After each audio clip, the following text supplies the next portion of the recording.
قیامت، روز محشر یا روز حساب پر ایمان لانا ہمارے لیے لازمی ہے۔ جیسا کہ اللہ تعالیٰ سورہ مومن میں فرماتے ہیں کہ بے شک قیامت ضرور آنے والی ہے، اس میں کوئی شک نہیں، لیکن اکثر لوگ نہیں مانتے۔ قیامت عربی زبان کا لفظ ہے۔ لغت میں اس کے معنی ہے کھڑا کرنا، یعنی مردوں کو قبر سے کھڑا کرنا اور دوبارہ زندگی لوٹانا۔ تاہم قیامت کی اصطلاح اس کائنات کی مکمل تباہی کی طرف اشارہ کرتی ہے، اور خود مغربی ماہرین فلکیات آج اس نتیجے پر پہنچ رہے ہیں کہ یہ کائنات بالآخر فنا ہو جائے گی۔ قیامت کب آئے گی؟ یہ ایک ایسا فطری سوال ہے جو ہر مسلمان کے ذہن میں پیدا ہوتا ہے، اور اس کا جواب اللہ تعالیٰ سورہ اعراف کی آیت نمبر 187 میں اس طرح بیان فرماتے ہیں: لوگ تجھ سے یعنی پیغمبر اسلام سے قیامت کی بابت پوچھتے ہیں کہ اس کے قیام کا وقت کب ہے۔ کہہ دے کہ اس کا علم تو میرے رب ہی کے پاس ہے، وہی اس کو اس کے وقت پر ظاہر کرے گا۔ وہ آسمانوں اور زمین میں بھاری چیز ہے، تم پر اچانک ہی آ جائے گی۔ تجھ سے پوچھتے ہیں کہ گویا تو اس کے سراغ میں لگا ہوا ہے۔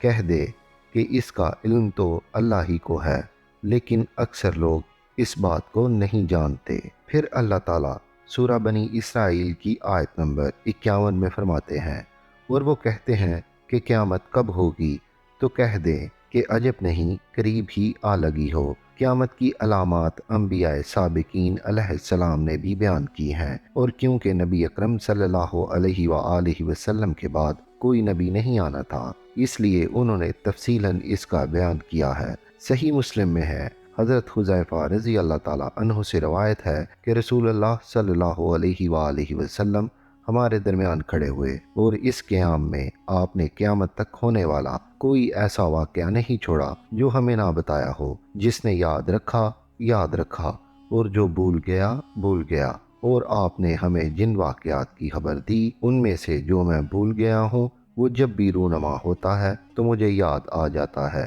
جیسے کوئی آدمی جب غائب ہو تو آدمی اس کا چہرہ بھول جاتا ہے، اور پھر جب اس پر نظر پڑتی ہے تو یاد آ جاتا ہے۔ قرآن حکیم نے جو علامات قیامت ارشاد فرمائی ہیں، وہ زیادہ تر ایسی علامات ہیں جو بالکل قرب قیامت پر ظاہر ہوں گی، جبکہ احادیث میں قریب اور دور ہر دور کی مختلف علامات بیان کی گئی ہیں۔ علامہ محمد بن عبد الرسول بزنجی اپنی کتاب قیامت میں 3 قسم کی علامات بیان فرماتے ہیں، یعنی علامات بعیدہ، علامات صغریٰ، علامات کبریٰ۔ علامات بعیدہ وہ ہیں جن کا ظہور کافی پہلے سے ہو چکا ہے۔ انہیں بعیدہ یوں کہا گیا ہے کہ ان کے اور قیامت کے درمیان نسبتاً زیادہ فاصلہ ہے۔ مثلاً حضور کی بعثت، حضور کا وصال اور جنگیں، یہ تمام واقعات ازروِ قرآن و حدیث علامات قیامت ہیں اور ظاہر ہو چکے ہیں۔ انہی میں سے ایک فتنہ تاتار ہے، جس کی پیشگی اطلاع بخاری، مسلم، ابو داؤد، ترمذی اور ابن ماجہ کی احادیث میں روایت کی گئی ہیں۔ صحیح بخاری کے الفاظ یہ ہیں: حضرت ابو ہریرہ رضی اللہ تعالیٰ عنہ کا بیان ہے کہ رسول اللہ صلی اللہ علیہ وآلہ وسلم نے فرمایا کہ تم پر قیامت نہ آئے گی یہاں تک کہ تم ترکوں سے جنگ نہ کرو، جن کی آنکھیں چھوٹی، چہرے سرخ اور ناکیں چھوٹی اور چپٹی ہوں گی۔ ان کے چہرے گلائی اور موٹائی میں ایسی ڈھال کی مانند ہوں گے جس پر تہ بتہ چمڑا چڑھا دیا گیا، اور قیامت نہیں آئے گی یہاں تک کہ تم ایک ایسی قوم سے جنگ نہ کر لو جس کے جوتے بالوں کے ہوں گے۔ ان احادیث میں جس قوم سے مسلمانوں کی جنگ کی خبر دی گئی ہے، چند علماء کے نزدیک وہ تاتاری تھے جو ترکستان سے عذاب الہی بن کر مسلمانوں پر ٹوٹ پڑے۔ اس قوم کی جو تفصیلات رسول اللہ صلی اللہ علیہ وآلہ وسلم نے بیان فرمائی تھیں، وہ سب کی سب فتنہ تاتار میں رونما ہوئیں۔ یہ فتنہ 654 ہجری میں اس وقت اپنے عروج پر پہنچا جب تاتاریوں کے ہاتھوں سقوط بغداد کا عبرتناک سانحہ پیش آیا۔ انہوں نے بنو عباس کے آخری خلیفہ مستعصم باللہ کو قتل کر ڈالا، اور عالم اسلام کے بیشتر ممالک ان کی زد میں آ کر زیر و زبر ہو گئے۔ شارح مسلم علامہ نووی نے یہ دور اپنی آنکھوں سے دیکھا۔ وہ 631 ہجری میں پیدا ہوئے اور 676 ہجری میں انتقال فرمایا۔ وہ اس حدیث کے بارے میں اپنی شرح مسلم میں لکھتے ہیں: یہ سب پیش گوئیاں رسول اللہ کا معجزہ ہیں، کیونکہ جن ترکوں سے جنگ ہو کر رہی وہ سب صفات ان میں موجود تھیں جو رسول اللہ نے بیان فرمائی تھیں۔ آنکھیں چھوٹی، چہرے سرخ، ناکیں چھوٹی اور چپٹی، چہرے عریض، ان کے چہرے ایسی ڈال کی طرح ہیں جن پہ تہ در تہ چمڑا چڑھا دیا گیا، اور بالوں کے جوتے پہنتے ہیں۔ غرض یہ ان تمام صفات کے ساتھ ہمارے زمانے میں موجود ہیں۔ مسلمانوں نے ان سے بارہا جنگ کی اور اب بھی ان سے جنگ جاری ہے۔ ہم خدائے کریم سے دعا کرتے ہیں کہ مسلمانوں کے حق میں بہرحال انجام بہتر کرے، ان کے معاملے میں بھی اور دوسرے کے معاملے میں بھی، اور مسلمانوں پر اپنا لطف و عنایت ہمیشہ برقرار رکھے اور رحمت نازل فرمائے۔ اپنے رسول پر جو اپنی خواہش نفس سے نہیں بولتا بلکہ جو کچھ بولتا ہے وہ وحی ہونی ہے جو ان کے پاس بھیجی جانی ہے۔ جامعہ ازہر کے پروفیسر امین محمد جمال کا کہنا ہے کہ یہ واقعہ یعنی ترکوں سے جنگ ابھی رونما نہیں ہوا، اور یہ قیامت کی علامات کبریٰ کے دوران رونما ہوگا، جس کا ذکر میں آگے چل کر کروں گا۔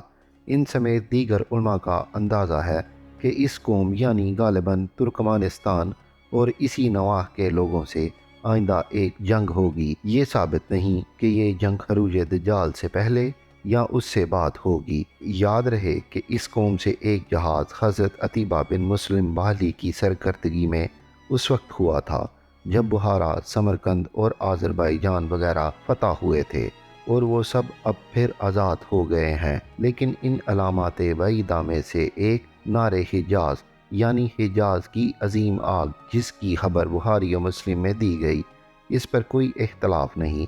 بخاری کے مطابق حضرت ابو ہریرہ سے روایت ہے، رسول اللہ صلی اللہ علیہ وآلہ وسلم نے فرمایا کہ قیامت نہ آئے گی یہاں تک کہ سرزمین حجاز سے ایک آگ نکلے جو بصرہ میں اونٹوں کی گردنیں روشن کر دے گی۔ اس حدیث میں بصرہ کا تذکرہ ہے۔ یہ عراق والا بصرہ نہیں بلکہ مدینہ منورہ اور دمشق کے درمیان شام کا ایک مشہور شہر جو دمشق سے تقریباً 48 میل کے فاصلہ پر ہے۔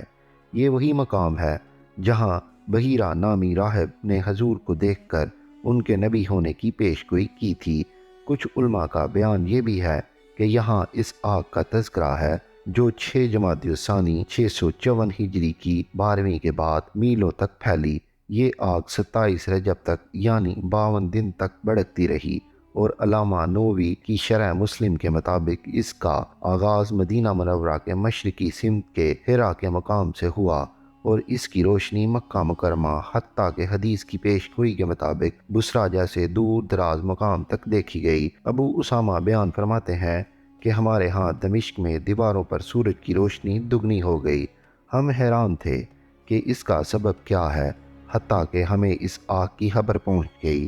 اس آگ کے بارے میں ایک اور بزرگ علامہ قطب الدین التستلانی جو عین اس وقت جب آگ لگی مکہ مکرمہ میں موجود تھے، اپنے رسالے میں لکھتے ہیں، جب آگ ایک ایسے پتھر تک پہنچی جو حرم مدینہ کی حد میں تھا تو بجھ گئی اور ٹھنڈی ہو گئی۔ اسی زمانے کے ایک اور بزرگ قاضی القضات صدر الدین بزمی ہیں جو آگ کے وقت بصرہ میں تھے۔ انہوں نے مشہور مورخ اور مفسر ابن کثیر کو بتایا، میں نے بصرہ میں لوگوں کو یہ کہتے سنا کہ ہم نے اس آگ کی روشنی میں اونٹوں کی گردنیں روشن دیکھیں، یعنی وہ بات جس کی نشاندہی حدیث میں یوں کی گئی تھی کہ اس آگ سے بصرہ میں اونٹوں کی گردنیں روشن ہوں گی۔ پھر صحیح بخاری اور مسلم میں اس حدیث میں ایک دعوت دینے والی 2 بڑی جماعتوں کی باہم جنگ کا ذکر ہوا۔ شارح حدیث حافظ ابن حجر اور دیگر علماء کی اکثریت اس بات پر متفق ہے کہ یہاں اس جنگ صفین کا ذکر ہے جو حضرت علی